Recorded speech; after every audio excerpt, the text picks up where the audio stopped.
My friends, today I come to speak not to your intellect but to your soul. I speak of God, not the God of doctrines or Sunday rituals, but the living force behind your suffering, your ecstasy, your fear, and your becoming. The title may shock you. The God you believe in doesn't exist. But listen closely. For the death of the false God is the birth of the self. What you must abandon is not God, but your image of God. Only then can you encounter the divine in its raw, untamed truth. The idea of God as a concept is a creation of the human mind, a necessary stepping stone, perhaps, but ultimately a limited one. We create images of God because the mystery is too vast, too overwhelming for the rational mind to grasp. We reduce the infinite to something we can name, picture, and control. This God becomes a projection, a father figure, a judge, a protector, or an avenger, shaped by our fears, hopes, and unconscious patterns. But the truth is, God is not a thought. God is not a theory to be debated or a belief to be defended. God is not confined to scriptures or sermons. These are merely fingers pointing to the moon, not the moon itself. You do not come to know the divine through argument or ideology. You come to know God through direct experience, through awe, through terror, through beauty, through silence. You feel God in the trembling stillness before a storm, in the unbearable grief of losing someone you love, in the quiet ecstasy of being fully present in a single moment. God reveals itself not through answers, but through encounters. A dream that leaves you breathless, a synchronicity that defies logic, a moment of despair that breaks you open and lets the light pour in. The true experience of the divine often comes uninvited, when the ego is humbled and the defenses are down. It may arrive in a crisis, in a depression, in a moment when your life no longer makes sense and you cry out not for doctrine, but for truth. That is when something ancient stirs inside you, not a voice from above, but a knowing from within. And in that moment, you are not learning about God. You are standing in the presence of something greater than yourself, something real. The sacred is not somewhere else, it is in you. It is in the unconscious, in the dreams that speak in symbols older than language, in the instincts and intuitions that whisper from the depths of the psyche. When you quiet the mind and descend inward, you may not find the God you expected, but you will find something alive, something vast, something holy. This is the difference between knowing about fire and being burned by it. One is safe and sterile. The other changes you forever. To experience God is not to feel comforted, but to be transformed. It is not about feeling good. It is about becoming whole. The divine does not conform to your expectations, it shatters them. It takes you apart so that you may be rebuilt in truth. And it is only through this inner transformation that the mystery of God begins to reveal itself. Not as something distant and external, but as the deepest, most authentic part of who you are. In the end, it is not enough to believe in God. You must be willing to encounter God, and that encounter will not happen in the safety of ideas, but in the raw, sacred territory of experience. Only there will you meet the God that is real. To find God, you must first lose Him. This may sound like heresy to the conventional mind, but to the soul, it is a sacred truth. The God you first believe in, the one handed to you by your culture, your family, your traditions, is rarely the God that awakens the deepest parts of your being. That early image of God is often rooted in authority, fear, and reward.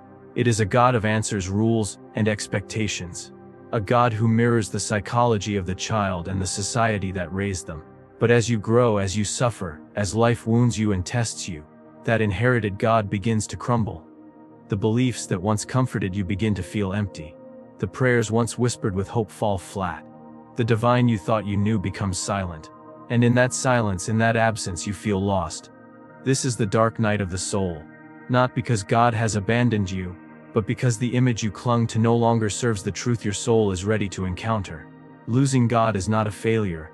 It is an invitation. It is a necessary death. For the God of certainty must die before the God of mystery can live.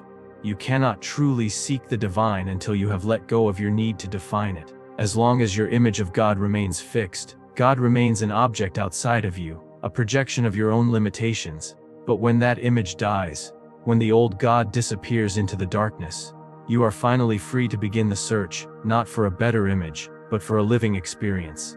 This journey is not comfortable.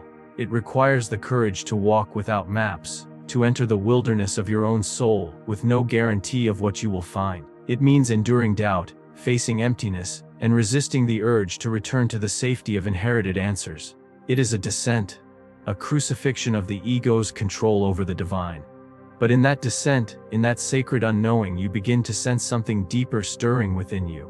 You begin to dream again, not just at night, but in the quiet moments of your waking life.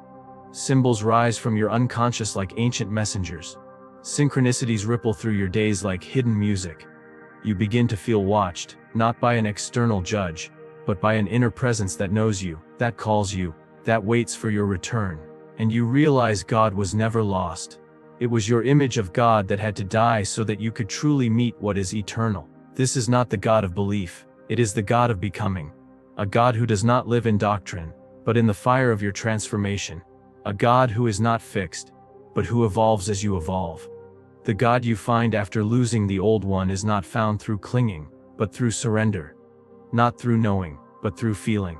Not through religion alone, but through relationship, raw, personal, and alive. To lose God is painful, but it is holy pain, because in losing the false, you make space for the real. And in that empty space, something unspeakably sacred begins to grow. Not a God made in man's image, but a truth that reveals you are not separate, you are part of it. The divine does not stand above you, it rises from within you. And that, finally, is where the search ends and the union begins. Your shadow is the gateway to the divine. This truth is not for the faint of heart, for it asks you to turn away from the comforting illusion that light alone leads to salvation. We are taught to seek the divine in goodness, purity, and order, to ascend toward a heaven of virtue and perfection. But this is only half the path. The other half lies hidden in darkness, in the places you fear, deny, and repress. That darkness, that shadow, is not separate from the sacred, it is its forgotten doorway. The shadow is everything in you that your conscious mind refuses to acknowledge. It is the anger you suppress, the desires you disown, the envy you feel ashamed of, the wounds you pretend do not exist. It is the part of you shaped by trauma, by rejection, by shame. Over the years you push it away, hide it beneath politeness, spirituality, and performance. You build a mask the world will accept, and underneath it, the shadow grows. But here is the paradox: the more you deny your shadow, the more power it gains over you.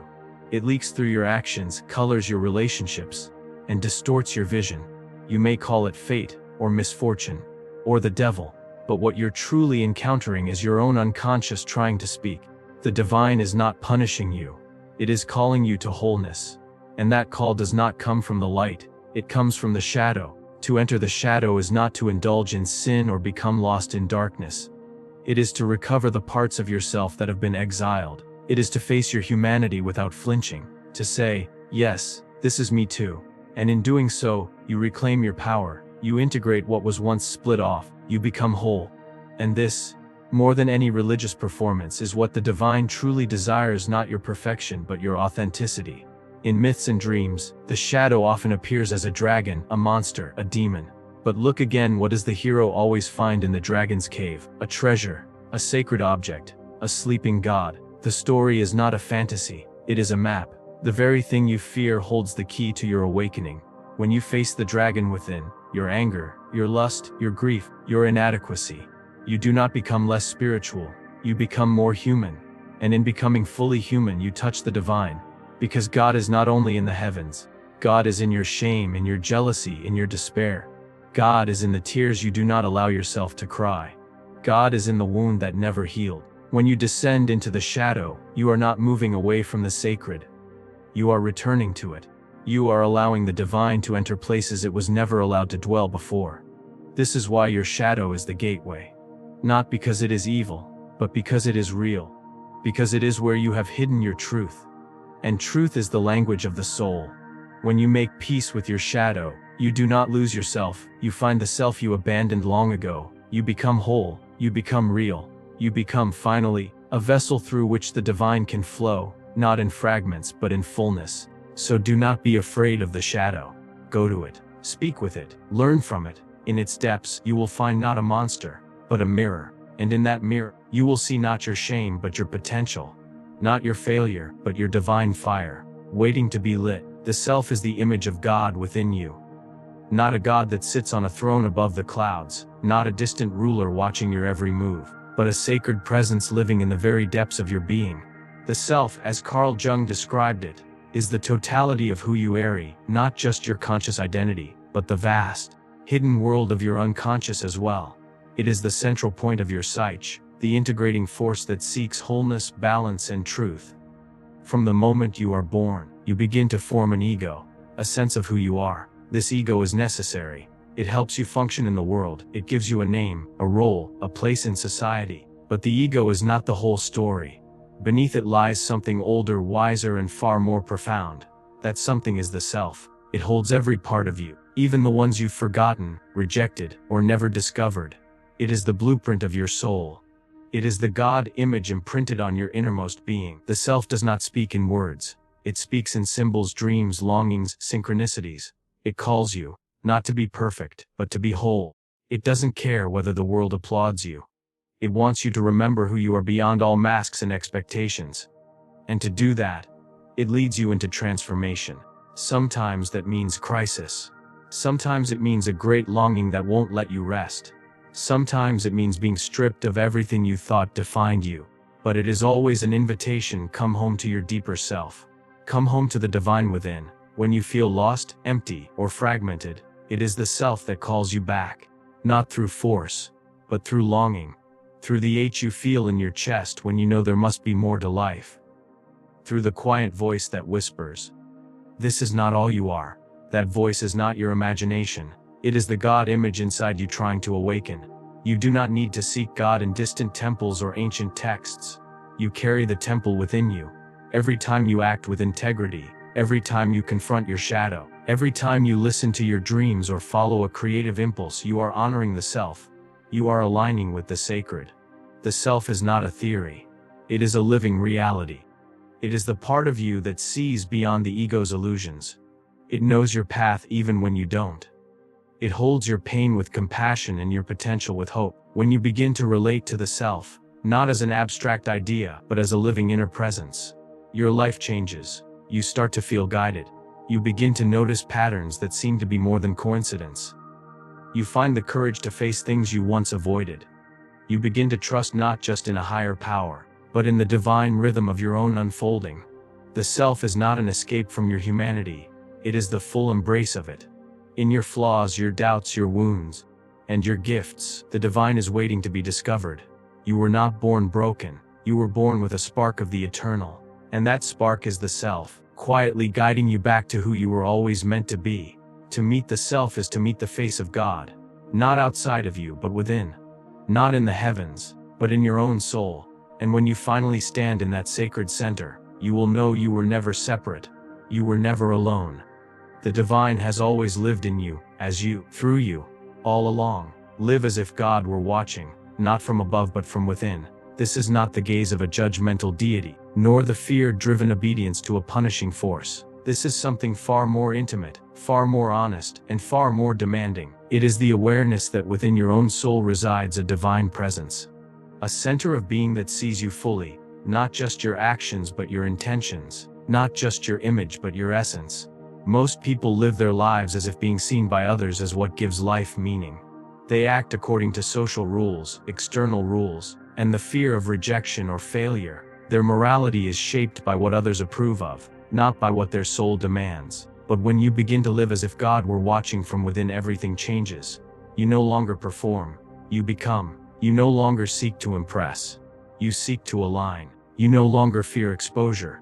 You fear disconnection from your truth. This inner gaze is not harsh. It does not condemn.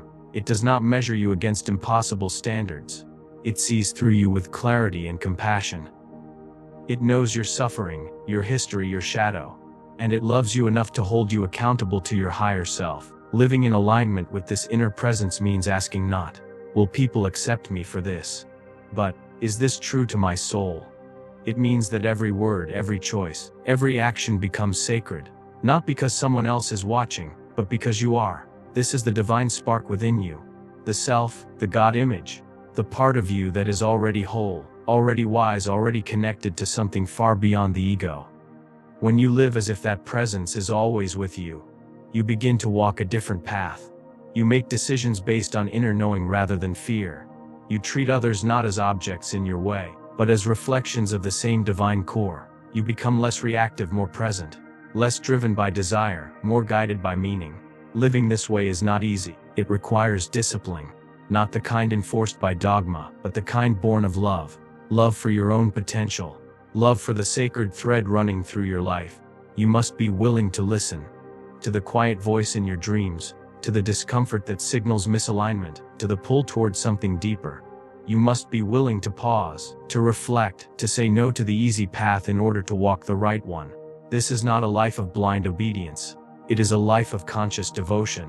There is a sacred responsibility in living as if God is watching from within. It means you cannot hide from yourself. You cannot betray your values and then blame the world. You cannot live a life of denial and expect peace. But it also means you are never truly lost.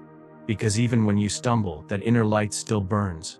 Even when you fall, the self still calls you back. There is always a way forward. Always a chance to return to your center. When you live from this place, you become a bridge between the human and the divine.